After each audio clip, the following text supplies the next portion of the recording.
แล้ว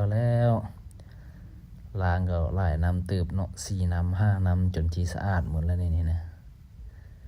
เห็ดมันก็งามเห็ดนี่นะเขาล้างเขาย่องในบ่ได้นั่นใดมันบ่ได้มุ่นบ่ได้เตะอะไรเห็ดอันนี้เพราะว่ามันห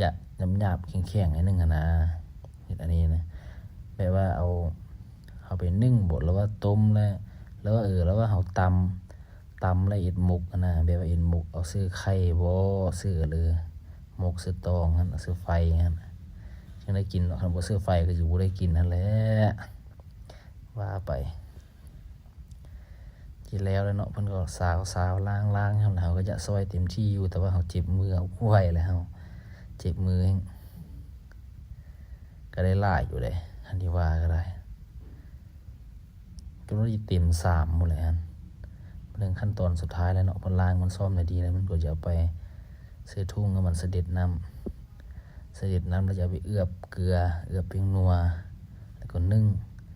หลังจากนึ่งมาแล้วนะเอาไปซื้อแป้งทอดก็ได้หรือว่าผู้ซื้อก็ได้แป้งทอดนะเอามาซุปแป้งแล้วก็จืนทอดกินแซ่บดีได้ว่าซื่อๆนั้นเลยได้แต่ว่าหลายขั้นตอนเนาะวิธีเฮ็ดเนาะนี่ก็จบสำนี้จากเฮ็ดแล้วเราสิเอามาทอดให้เบิ่งเด้อพี่น้อง